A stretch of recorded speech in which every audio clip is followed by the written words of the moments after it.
OK, alors je vais faire une présentation de Slime. Je vais tout de suite partager mon écran. Donc je vais créer un hub, je vais l'appeler, ma démo.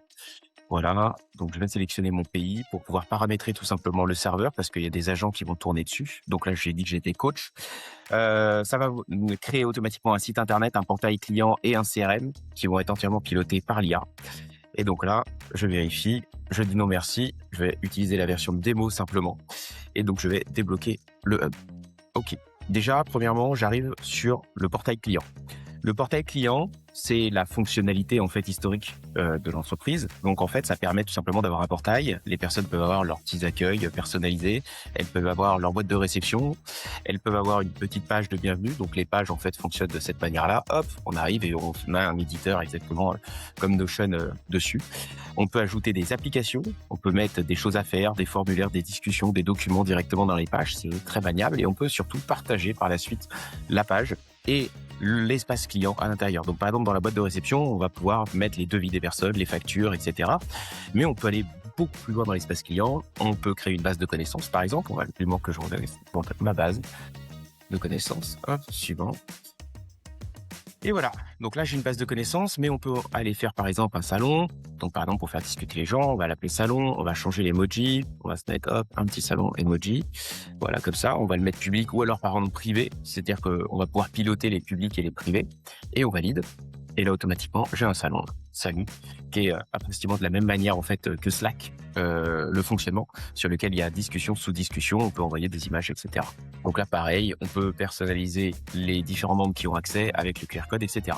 Et on peut aller un petit peu plus loin encore, en activant plus de plugins, comme par exemple les cours ou des fils sociaux, par exemple. Et là, il y a toute la roadmap de toutes ces applications qui rentrent, en fait, dans l'espace client. Donc, on peut vraiment personnaliser son espace client. Maintenant, on va passer au site internet.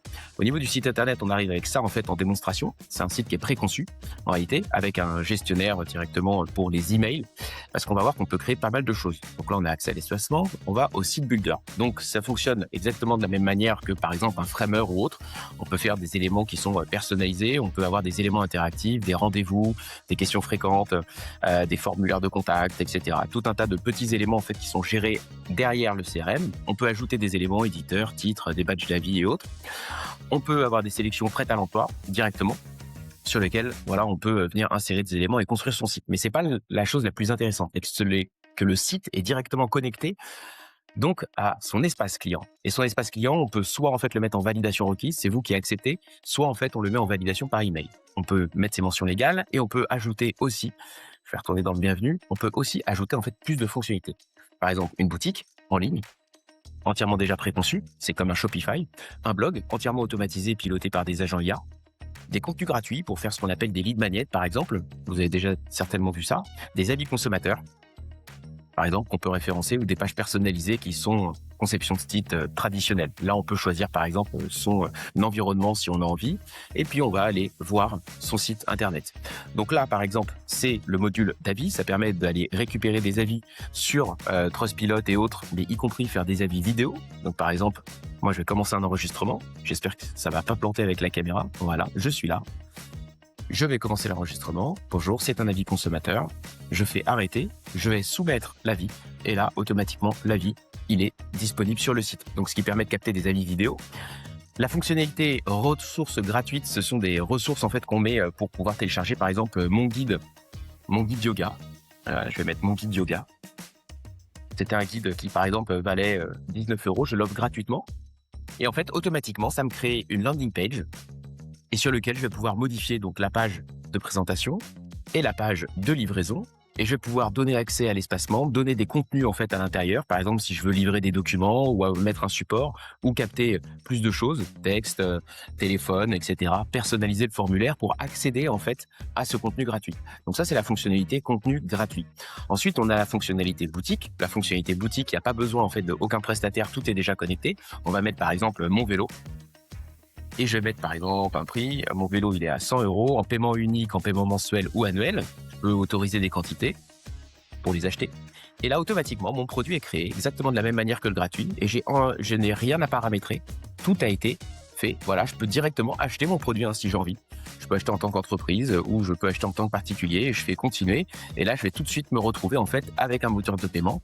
Ça fait même pas 2 minutes en fait que j'ai créé le hub j'ai rien à configurer. Donc la page de livraison, c'est pareil. Donc notamment pour les formateurs, tous ceux qui vendent des produits digitaux en ligne, ça peut être très utile, la boutique.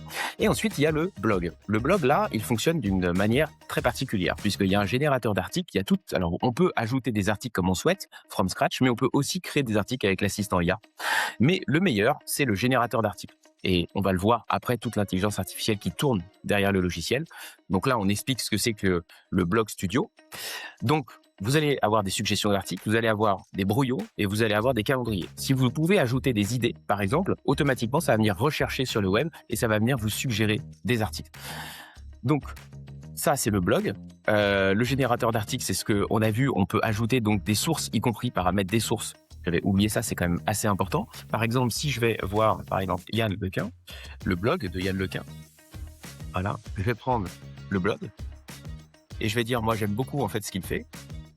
Donc, je vais mettre que c'est un blog récurrent et je vais faire une fréquence de crawl, par exemple, toutes les semaines, à chaque fois, pour récupérer la totalité de ces articles et m'en inspirer. Voilà. Les analyses sont en cours. Donc là, en fait, le scan, et voilà, il y a 4 articles qui ont été repérés, déjà. Il y a 4 articles qui ont été repérés. Et voilà, les 4 articles, en fait, sont là. Deep Dive into Evolution of Marketing Tech. Donc, par exemple, je vais pouvoir lire, en fait, un résumé, directement sur Yann Lequin. Et puis, j'ai envie de le faire passer, celui-ci, en article pour moi. C'est-à-dire, je vais reprendre les mêmes choses et je vais le publier pour moi.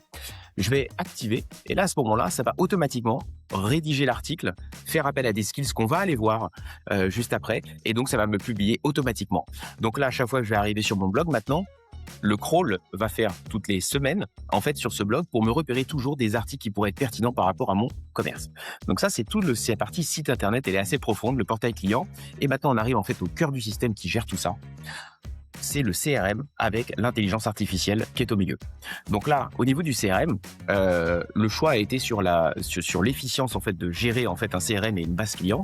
Donc on a un inbox. Cet inbox en fait, il est paramétrable. On peut paramétrer les flux et on peut paramétrer les onglets. C'est-à-dire qu'on peut par exemple rajouter, si on est focus sur les appels, sur les tâches par exemple, ou alors je peux y compris au niveau du flux que j'ai en suivi, paramétrer les différentes choses en fait qui sont importantes pour moi. Maintenant, on a les contacts. Donc là, je vais pas avoir beaucoup de contacts. J'ai que moi en contact, mais on va se connecter sur un autre hub tout à l'heure.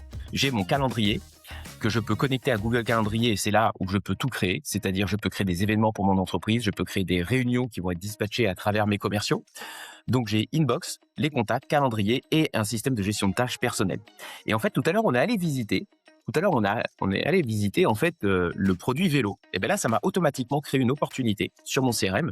Et à l'intérieur de CRM, on se rend compte que j'ai 10% de probabilité, la personne a abandonné le panier. Donc là, par exemple, c'est Gisèle Bonicard. C'est donc un système qui va calculer automatiquement tous les points de la personne, en fait, ce qu'elle est en train de faire pour pouvoir lui donner une note et pour que ensuite, après, l'assistant commercial puisse réaliser des actions de relance. Mais surtout, la petite magie de ce logiciel, c'est qu'il y a des objets personnalisés. Les objets personnalisés, ça permet tout simplement de créer des objets en fait qui vont venir se additionner ici et qui vont être partie intégrante du CRM pour faire notamment le transformer en ERP. Derrière ce CRM, il y a tout un tas de fonctionnalités qui sont connectées, qui ont été développées nativement pour être le plus rapide possible et le plus efficace possible. Toutes les connexions sociales, tous les appels téléphoniques, vous avez un appel téléphonique inclus à l'intérieur, les emails, le website builder, donc ça c'est toutes les landing pages qu'on peut construire, les documents, la génération de documents. Par exemple, là, ça, c'est les documents qu'on a notamment pour les formations. Je pourrais générer un rapport de connexion. Alors là, il va pas y avoir grand-chose, mais je pourrais le générer, par exemple, pour moi. Voilà. Si, par exemple, voilà, le document a été généré, hop, vous avez un document qui a été généré. Et là, si je prends mon téléphone de l'autre côté et que je scanne ce petit QR code, voilà, et ben en fait, je vais avoir la copie du document. Voilà, la copie du document. Je ne sais pas si on va bien voir, qui est là, prête à signer en réalité. Donc voilà, je peux par exemple envoyer cette personne à cette personne et j'aurais pu d'ailleurs ajouter exactement ce que je viens de dire, donc tracking téléchargement. Je pourrais mettre email gate et ensuite signature requise et là, automatiquement, la personne de l'autre côté, elle doit me signer sur le document. Donc, signature électronique, pareil, c'est géré à l'intérieur du logiciel. En fait, on a développé, y compris les webinaires, les workflows, les événements, les rendez-vous, les formulaires, les programmes de formation, etc. Donc, en fait, tout ça, ce sont tous les outils qui viennent, en fait, créer le métier du CRM. Et derrière, on a une intelligence artificielle qui s'appelle Pénélope. Elle est ici. Et c'est la dernière brique de notre système. Donc là, Pénélope, je vais lui dire, salut, je veux créer, on avait dit, un cours de yoga, par exemple. En fait, Pénélope va utiliser ce qu'on appelle un routing LLM, c'est-à-dire qu'elle va tout simplement utiliser en fait les meilleurs LLM en fonction en fait des tâches qu'elle a à faire, et elle va aller chercher entre Claude, ChatGPT et autres, mais on a y compris nos propres LLM en fait sur OpenRouter pour toutes les actions en fait du hub. Donc là, on va lui demander de créer tout le contenu parce que j'ai pas envie d'inventer du coup, mais elle va aller beaucoup plus loin que ça puisqu'en fait elle va prendre en main toute la plateforme, le CRM, le portail client, le site internet, absolument tout, et elle va tout simplement commencer à créer le cours de yoga à droite, comme on est en train de le voir. Donc là, elle est en train de faire la home. Donc en même temps, en parallèle, elle a lancé des agents pour aller chercher sur la toile comment créer le meilleur cours de yoga possible. Et ensuite, elle est en train de créer voilà les fondamentaux du yoga, etc., etc. Donc ça, on va la laisser tourner en fait, qui est créé notre cours de yoga. Et en attendant, je vais aller vous montrer ce qu'il y a en fait dans un autre CRM qui est beaucoup plus complet. Et notre groupe. Oui, j'ai 14 000 contacts en fait sur celui-ci. Donc là, je vais aller directement sur mon CRM. Et là, je vais aller chercher dans mon CRM. Je vais aller me chercher moi directement JCB. Voilà. Donc là, je vais fermer mes opportunités. Donc là, il y a toutes ces personnes-là qui me suivent. Vous voyez, moi, j'ai regardé un webinaire et j'ai tous mes points de contact en fait qui sont là. Je peux y compris personnaliser l'intégralité des propriétés pour l'adapter en fait à mon commerce. Et là, en fait, à l'intérieur, j'ai absolument toutes les activités du contact, l'email, la gestion de mon espace client, etc. Et par exemple, j'ai montré tout à l'heure ce que ça donnait en fait une génération de documents. Je pourrais la montrer y compris ici. Génération de documents, je vais générer un rapport de connexion, par exemple savoir combien de fois cet utilisateur s'est connecté. Alors c'est un exemple, hein, parce que créer un document pour ça, mais voilà. J'ai tout un rapport de connexion qui vient et qui peut même être envoyé, personnalisé, etc. et autres. On va retourner sur Pénélope. Alors, elle m'a fait quoi? Ce qui est fait. Espace cours créé, cours de yoga, etc. Gnagnani, gnagnagnou. Ok, parfait. On va publier cet espace et je vais aller l'ouvrir. Et là, j'ai mon portail client qui vient de s'ouvrir. On l'a créé tout à l'heure. Hein. On a créé ma base, on a créé salon, on a créé cours de yoga. Et bien maintenant, en fait, j'ai tout simplement mon cours de yoga qui a été créé. Donc, elle fait ça, mais elle fait pas que ça, puisqu'en fait, elle a des guides à l'intérieur, comme lancer mon entreprise. Et on va montrer le fonctionnement après, comment fonctionne l'IA. Là, en fait, je vais vouloir lancer mon entreprise. Je vais avoir tous les agents qui vont se mettre en relation et qui vont tous avoir des compétences particulières pour aller traiter ma demande. Donc j'ai Pénélope qui gère l'intégralité du CRM et y compris du site internet, du blog et autres. Et donc là on va pouvoir donc là comment je m'appelle, donc par exemple ça c'est ma démo, donc c'est je vais dire Up Demo. Voilà, on va l'appeler mon entreprise Up Demo. Bref, on va la laisser travailler. En fait elle est constituée de plusieurs choses. Elle est constituée d'une mémoire alors on va rentrer pas de détails, mais ce qu'il faut comprendre, c'est qu'il y a des équipes d'agents qui fonctionnent tous en fait avec des compétences, et toutes ces compétences en fait peuvent être installées, mais ont aussi en fait des process en fait qui sont préinstallés.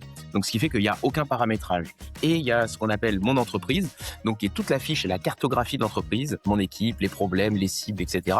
Sur lequel tout a été détaillé pour faire ce qu'on appelle en fait faire appel à de la mémoire requêtable pour aller beaucoup plus vite en fait et toujours jamais à l'IA perdre du contexte dans nos demandes, parce que il peut s'agir en fait de différentes questions sur les problèmes que seule l'entreprise, les cibles, les offres, etc. Donc voilà, on a y compris après les missions, elle traite automatiquement ses missions, elle fait ses Kanban toute seule en fait, elle donne tous ses livrables, elle planifie toutes ses tâches intégralement toute seule, et en fait elle est tout simplement en train de piloter et peut tout piloter. Donc voilà, là je pourrais lui dire activer le cours progressif, c'est parfait, je publie l'espace. Tiens, je pourrais lui faire créer des quiz à l'intérieur des pages. Voilà, et donc là en fait elle repartirait à créer des quiz à l'intérieur des pages. Donc elle irait rentrer dans les pages et faire ça. Voilà pour la démo générale. Je pense qu'après dans les settings, on n'a pas grand chose à montrer. Tableau de bord, équipe, banque. Donc automatiquement, on connecte sa banque, ses intégrations. Il y a toutes les intégrations en fait qui ont été développées nativement ou par notre partenaire. Et on a en fait tous les modèles de données de l'entreprise, du CRM, qui permettent en fait à tout ça de fonctionner et d'être compris en fait par l'IA. Voilà. J'étais dans un compte gratuit, il faut rappeler, parce qu'effectivement, en payant, il y a encore d'autres choses.